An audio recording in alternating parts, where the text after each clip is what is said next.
안녕하세요. 이창성 목사입니다. 오늘 주일 예배에 나오신 여러분을 주의 이름으로 환영하고 축복합니다. 오늘은 종려 주일로 지킵니다.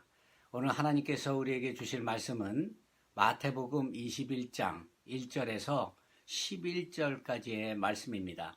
우리 다 같이 합독해서 읽도록 하겠습니다. 그들이 예루살렘에 가까이 가서 감람산 벳바게에 이르렀을 때에 예수께서 두 제자를 보내시며 이르시되 너희는 맞은편 마을로 가라. 그리하면 곧 매인 나귀와 나귀 새끼가 함께 있는 것을 보리니 풀어 내게로 끌고 오라. 만일 누가 무슨 말을 하거든 주가 쓰시겠다 하라. 그리하면 즉시 보내리라 하시니 이는 선지자를 통하여 하신 말씀을 이루려 하심이라. 일러스되 시온의 딸에게 이르기를 내 왕이 내게 임하였나니 그는 겸손하여 나귀 곧 멍에 매는 짐승의 새끼를 탔도다 하라 하였느니라. 제자들이 가서 예수께서 명하신 대로 하여 나귀와 나귀 새끼를 끌고 와서 자기들의 겉옷을 그 위에 얹음에 예수께서 그 위에 타시니 무리의 대다수는 그들의 겉옷을 길에 펴고 다른 이들은 나뭇가지를 베어 길에 펴고 앞에서 가고 뒤에서 따르는 무리가 소리 높여 이르되 호산나 다윗의 자손이여 찬송하리로다. 주의 이름으로 오시는 이여 가장 높은 곳에서 호산나 하더라. 예수께서 예루살렘에 들어가시니 온 성이 소동하여 이르되 이는 누구냐 하거늘 무리가 이르되 갈릴리 나사렛에서 나온 선지자 예수라 하니라. 아멘.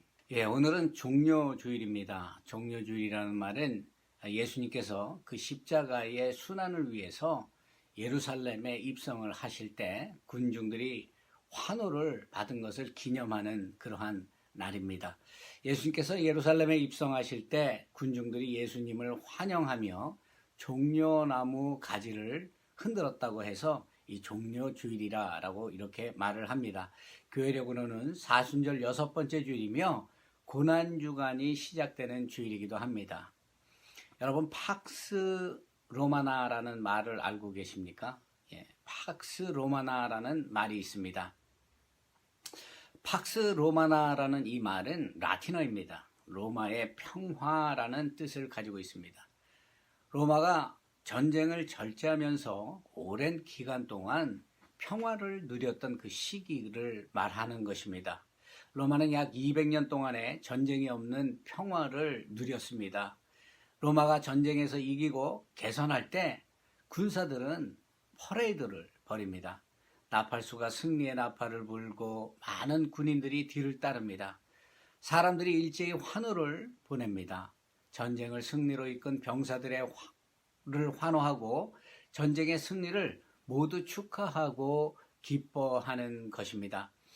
모든 것을 파괴하는 죽음의 고통과 두려움의 시간이 끝나고 평화의 시기가 찾아왔다는 것을 많은 사람들에게 알리는 것입니다. 이때 왕은 말을 타고 군인의 호의를 받으면서 등장을 합니다. 사람들은 이 왕과 군인들을 향해서 기쁨의 환호성을 지르게 됩니다.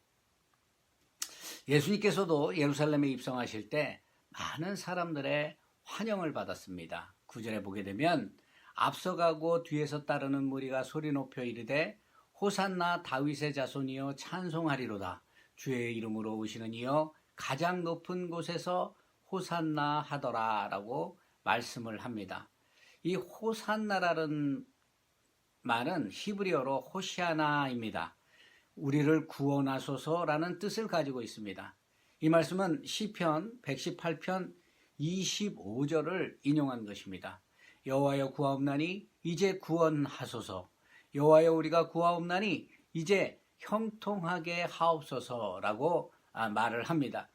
이스라엘 백성들은 하나님께 간구할 때 호시아나를 외쳤습니다. 하나님 도와주시옵소서라고 간절히 간구하는 것입니다. 예수님께서 예루살렘에 입성하실 때 무리들은 호산나 다윗의 자손이요 라고 소리를 쳤습니다. 다윗의 자손이라는 말은 하나님께서 다윗에게 주신 예언의 말씀을 성취하신 분을 말하는 것입니다.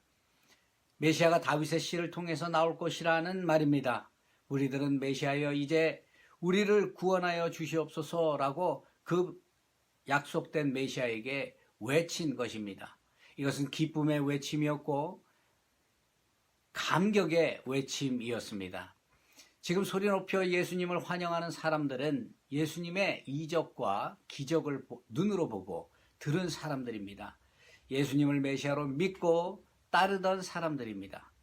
당시 이스라엘은 로마의 식민자에 있었습니다. 그들은 다윗과 같이 나라를 강하게 하고 로마 제국으로부터 자신들을 해방시켜 주실 정치적인 메시아를 기대했습니다.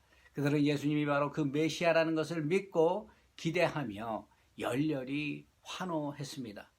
예수님께서 공생의 기간 동안에 이 많은 이적과 기적을 행하셨습니다. 병든 자를 고치시고 죽은 자를 살리셨습니다. 물을 포도주로 바꾸시고 물고기 2마리와 떡 5개로 5,000명을 먹이셨습니다. 예수님께서 떡 5개와 물고기 2마리로 이 5,000명을 먹이신 그 기적, 이것을 보고 체험한 사람들은 예수님을 왕으로 삼고자 하였습니다. 그들이 예수님을 자신들의 왕으로 삼고자 한 그 이유가 무엇입니까? 예수님을 왕으로 세우면 먹는 문제가 해결되고 질병의 문제가 해결이 된다는 것입니다. 그들이 예수님을 찾아 나왔을 때에 예수님께서는 요한복음 6장 26절에 이렇게 말씀을 하십니다. 너희가 나를 찾은 것은 표적을 본 까닭이 아니요 떡을 먹고 배부른 까닭이로다. 표적은 예수님이 하나님의 아들, 즉 메시아이심을 증거해 주는 것입니다. 예수님께서는 자신이 메시아이심을 증거하기 위해 많은 표적들을 행하셨습니다. 하지만 예수님을 따르는 그 많은 무리들은 표적을 행하신 예수님을 발견한 것이 아니라 떡과 물고기에만 관심이 있었다는 이야기입니다. 예수님의 예루살렘 입성을 환호하던 사람들은 로마의 압제를 물리치고 새로운 메시아의 왕국을 세우게 될 것을 기대하며 소망했습니다. 강하고 힘이 있는 정치적인 메시아를 기대했던 그들은 예수님께서 군인들에게 잡혀 법정에서 세워져 신문을 받는 모습을 보고 분노하고 돌변하여서 예수님을 십자가에 못 박으라 라고 이렇게 소리쳤습니다. 그 누구도 예수님께서 예루살렘에 입성한 참뜻을 아는 사람이 없었습니다. 예수님의 예루살렘 입성은 곧 있게 될 고난과 십자가에서 죽음을 위한 입성이었습니다. 인간의 기대를 채워주려는 것이 아니라 전적인 하나님의 뜻을 이루어드리기 위해 예수님께서는 예루살렘에 입성하신 것입니다. 예수님께서는 나귀 새끼를 타고 예루살렘에 입성하셨습니다. 1절에서 3절을 보도록 하겠습니다. 그들이 예루살렘 가까이 가서 감람산 벳박에 이르렀을 때에 예수께서 2 제자를 보내시며 이르시되 너희는 맞은편 마을로 가라. 그리하면 곧 메인 나귀와 나귀 새끼가 함께 있는 것을 보리니 풀어 내게 끌고 오라. 만일 누가 무슨 말을 하거든 주가 쓰시겠다 하라. 그리하면 즉시 보내리라 하시니. 예수님께서 감람산 벳박에 이르렀을 때 2 제자를 시켜 맞은편 마을로 가서 메인 나귀와 나귀 새끼를 끌고 오라고 말씀을 하셨습니다. 예수님께서 예루살렘에 입성하기 위해 나귀 새끼를 준비하신 것입니다. 예수님께서 예루살렘의 입성이 위험하다는 것을 예수님은 알고 계셨어요. 요한복음 11장에 보면 예수님이 많은 그 표적을 행한 것을 보고 대제사장과 바리새인들이 두려워하여 예수님을 잡기 위해 체포 명령을 내려놓았습니다. 예수님께서는 자신을 죽이려는 자들이 있는 것을 아시고도 예루살렘을 향하여 나귀를 타고 들어가신 것입니다. 이는 하나님의 뜻을 이루어드리기 위한 것이었습니다. 스가랴서 9장 9절에 보게 되면 시온에 따라 크게 기뻐할지어다 예루살렘에 따라 즐거이 부를지어다 보라 내 왕이 내게 임하시나니 그는 공의로우시며 구원을 베푸시며 겸손하여 나귀를 타시나니 나귀의 작은 것 곧 나귀 새끼라 라고 말씀을 합니다. 예수님께서 나귀 새끼를 타신 것은 스가랴 선지자의 예언의 성취입니다. 구약의 많은 선지자들이 예언하셨던 그 메시아가 바로 자신이라는 것을 드러내는 것입니다. 이스라엘 백성들은 예수님께서 나귀 새끼를 타고 예루살렘에 입성하시는 것을 보고 그 구약에 약속된 메시아이심을 분명히 믿었습니다. 예수님께서는 스가랴 선지자의 예언처럼 겸손한 모습으로 나귀 새끼를 타시고 예루살렘에 입성하셨습니다. 나귀는 평화를 상징합니다. 예수님께서 이스라엘 왕으로 오셨는데 세상의 힘과 권력을 가진 그러한 왕의 모습으로 오신 것이 아니라 겸손하고 온유한 왕의 모습으로 오셨다는 것입니다. 예수님께서는 하나님과 동등된 분이십니다. 온 우주 만물을 다스리시고 권위와 권세를 가지신 그러한 분이십니다. 예수님께서는 자신의 능력을 힘으로 과시하고 이 땅에 오신 것이 아니라 겸손한 모습으로 이 땅에 평화를 주시기 위해서 오신 것입니다. 온유와 겸손은 하나님의 성품입니다. 겸손하다는 것은 섬김과 희생을 말하는 것입니다.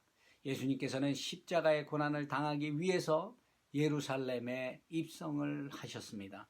십자가의 길은 우리의 죄를 대속하기 위해 자신의 생명까지도 아끼지 않으신 고난의 길입니다. 하나님께서 사랑하는 독생자를 이 땅에 보내주신 목적이기도 합니다. 예수님께서는 하나님의 뜻을 이루어드리기 위해 십자가로 나아가셨습니다.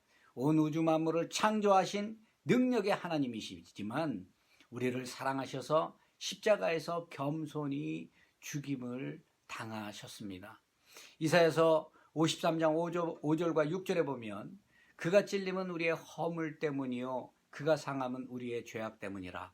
그가 징계를 받음으로 우리는 평화를 누리고 그가 채찍에 맞음으로 우리는 나음을 받았도다. 우리는 다 양 같아서 그릇 행하여 각기 제갈 길로 갔거늘 여호와께서는 우리 모두의 죄악을 그에게 담당시키셨도다 라고 말씀을 합니다. 우리는 연약해서 제갓길로 갈 수밖에 없는 그러한 존재입니다. 하지만 하나님께서는 예수 그리스도를 이 땅에 보내주셔서 십자가를 지게 하시고 우리의 죄를 십자가에서 대속할 수 있도록 예루살렘에 입성을 허락해 주셨습니다. 호산나 주 예수의 이름으로 오시는 이여 우리를 구원하여 주시옵소서. 다윗의 자손으로 오시는 이여 지금 우리를 구원하여 주시옵소서라는 그 외침의 소리와 같이 우리가 예수 그리스도를 믿어서 구원을 얻은 하나님의 백성인 것을 깨달은 우리들은 예수님과 같이 겸손한 모습으로 우리의 십자가를 지고 예수님을 따르는 그러한 성도들이 되어야 할 것입니다. 예수님께서는 우리에게 나를 따르려거든 누구든지 자기의 십자가를 지고 따르라 말씀을 하셨습니다. 오늘 한 주를 살아갈 때 우리가 어떠한 마음으로 이 세상을 살아가야 하겠습니까?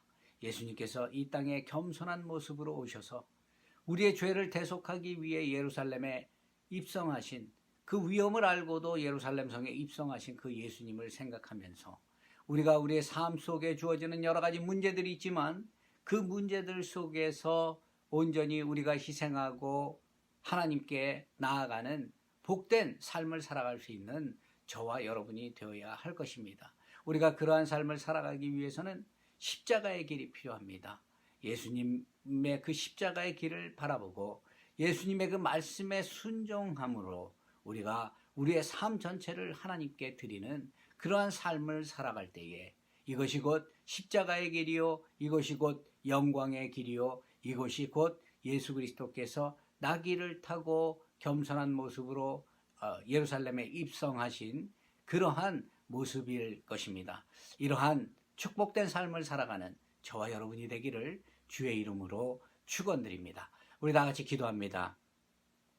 할렐루야. 하나님 아버지 감사합니다. 오늘 종료주일로 이렇게 저희들 함께 마음을 다하고 뜻을 다해 하나님을 예배할 수 있도록 은혜 베풀어 주심에 감사를 드립니다. 예수님께서는 만왕의 왕이시며 하늘의 권세를 가지셨음에도 불구하고 우리의 죄를 대속하기 위해 십자가의 고난의 길을 가셨습니다. 우리의 삶도 예수님을 닮아가길 원합니다. 우리의 믿음이 예수님을 닮아가는 장성한 분량까지 성장하기를 원합니다. 우리가 온전히 그 십자가의 길을 따라갈 수 있도록 하나님 우리에게 능력 주시고 힘으로 함께 해 주셔서 이번 한 주 동안에 우리가 살아갈 때에도 오직 예수 그리스도의 말씀을 의지하고 예수 그리스도의 그 겸손한 모습을 닮아가며 세상을 살아나가는 저희들 될 수 있도록 복의 복을 더하여 주옵소서.